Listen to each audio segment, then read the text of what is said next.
Chrysanthemum. The day she was born was the happiest day in her parents' lives. "She's perfect," said her mother. "Absolutely," said her father. And she was. She was absolutely perfect. "Her name must be everything she is," said her mother.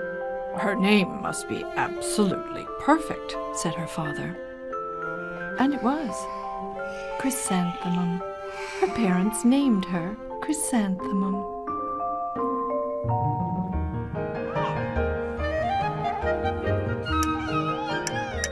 Chrysanthemum grew and grew and grew. And when she was old enough to appreciate it, Chrysanthemum loved her name. "I love my name." She loved the way it sounded when her mother woke her up. "Chrysanthemum."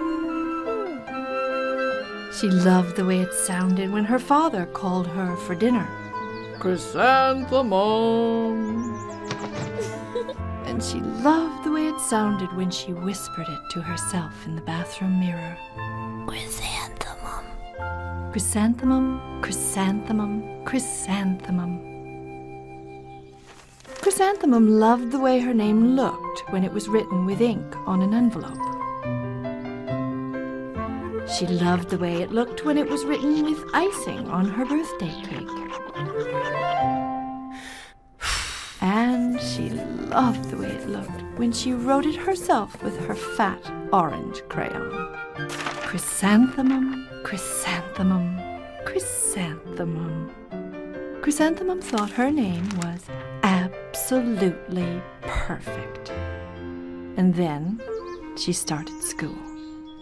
On the first day, Chrysanthemum wore her sunniest dress and her brightest smile. She ran all the way. "Hooray!"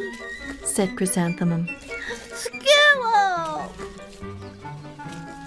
But when Mrs. Chud took roll call, Dawn, Eve, Lois, Al, Les, Kay, Max, Sue, Bill, Pat, Tom, Sam, Ken, Joe, Rita, Victoria, Chrysanthemum. Everyone giggled upon hearing Chrysanthemum's name. "It's so long," said Joe. "It scarcely fits on your name tag," said Rita, pointing. "I'm named after my grandmother," said Victoria. "You're named after a flower." Chrysanthemum wilted. She did not think her name was absolutely perfect. She thought it was absolutely dreadful. The rest of the day was not much better. During nap time, Victoria raised her hand and informed Mrs. Chud that Chrysanthemum's name was spelled with 13 letters. "That's exactly half as many letters as there are in the entire alphabet," Victoria explained. "Thank you for sharing that with us, Victoria," said Mrs. Chud. "Now put your head down." "If I had a name like yours, I'd change it," Victoria said as the students lined up to go home. "I wish I could," thought Chrysanthemum miserably. "Welcome home," said her mother. "Welcome home," said her father. "School is no place for me," said Chrysanthemum. "My name is too long. It scarcely fits on my name tag, and I'm named after a flower." "Oh, Pish," said her mother, "your name is beautiful. And precious and priceless and fascinating and winsome," said her father. "It's everything you are," said her mother. "Absolutely perfect," said her father. Chrysanthemum felt much better after her favorite dinner, macaroni and cheese with ketchup. and an evening filled with hugs and kisses and parcheesi. That night, Chrysanthemum dreamed that her name was Jane. It was an extremely pleasant dream. The next morning, Chrysanthemum wore her most comfortable jumper. She walked to school as slowly as she could. She dragged her feet in the dirt. Chrysanthemum, chrysanthemum, chrysanthemum, she wrote. She even looks like a flower, said Victoria as Chrysanthemum entered the playground. Let's pick her, said Rita, pointing. Let's smell her, said Jo. Chrysanthemum wilted. She did not think her name was absolutely perfect. She thought it was absolutely dreadful. The rest of the day was not much better. During nap time, Victoria raised her hand and said, a chrysanthemum is a flower. It lives in a garden with worms and other dirty things. Thank you for sharing that with us, Victoria, said Mrs. Chudd. Now put your head down. I just cannot believe your name, Victoria said as the students lined up to go home. Neither can I, thought Chrysanthemum miserably. Welcome home, said her mother. Welcome home, said her father.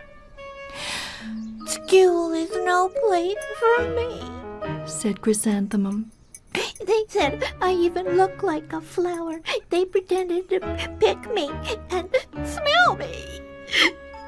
Oh, pish, said her mother. They're just jealous. And envious and begrudging and discontented and jaundiced, said her father. Who wouldn't be jealous of a name like yours, said her mother. After all, it's absolutely perfect, said her father. Chrysanthemum felt a trifle better after her favorite dessert chocolate cake with buttercream frosting, and another evening filled with hugs and kisses and parcheesi. That night, Chrysanthemum dreamed that she really was a chrysanthemum. She sprouted leaves and petals.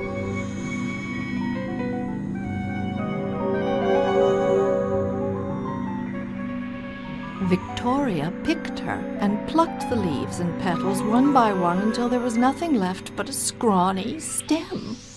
It was the worst nightmare of Chrysanthemum's life. Chrysanthemum wore her outfit with 7 pockets the next morning.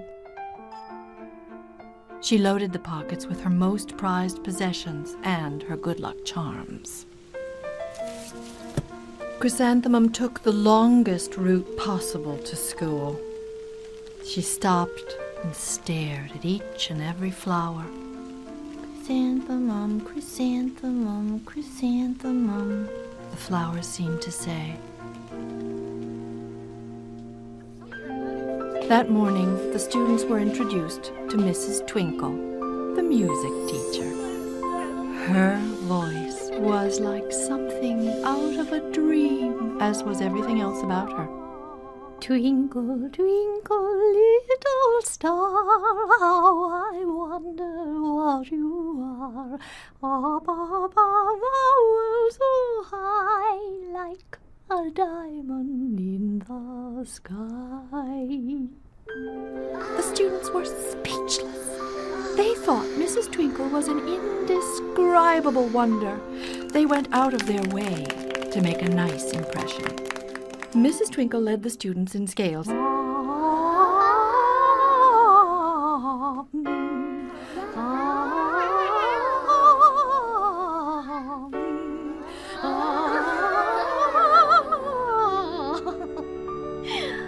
Music is my life. Then she assigned roles for the class musicale. Victoria was chosen as the dainty fairy queen. Rita was chosen as the spiffy butterfly princess. Jo was chosen as the all-important pixie messenger. And Chrysanthemum was chosen as a daisy. Chrysanthemum's a daisy, chrysanthemum's a daisy. Jo, Rita, and Victoria chanted, thinking it was wildly funny.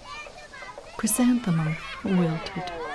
She did not think her name was absolutely perfect. She thought it was absolutely dreadful. "What's so humorous?" asked Mrs. Twinkle. Chrysanthemum Was the answer. Her name is so long, said Jo. it scarcely fits on her name tag, said Rita, pointing. I'm named after my grandmother, said Victoria. She's named after a flower. My name is long, said Mrs. Twinkle. It is? Said Jo. My name would scarcely fit on a name tag, said Mrs. Twinkle. It would, said Rita, pointing. And, said Mrs. Twinkle, I'm named after a flower, too. You are? said Victoria. Yes, said Mrs. Twinkle. My name is Delphinium. Delphinium Twinkle. And if my baby is a girl, I'm considering Chrysanthemum as a name. I think it's absolutely perfect. Chrysanthemum could scarcely believe her ears. She blushed. She beamed. She bloomed. Chrysanthemum, chrysanthemum, chrysanthemum. Jo, Rita, and Victoria looked at Chrysanthemum longingly. Call me Marigold, said Jo. I'm Carnation, said Rita, pointing. My name is Lily of the Valley, said Victoria. Chrysanthemum did not think her name was absolutely perfect. She knew it.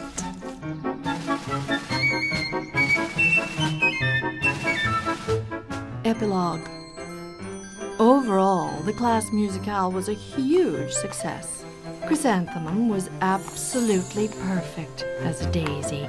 Victoria made the only mistake. She completely forgot her lines as the dainty fairy queen. Chrysanthemum thought it was wildly funny, and she giggled throughout the entire dance of the flowers. Eventually, Mrs. Twinkle gave birth to a healthy baby girl.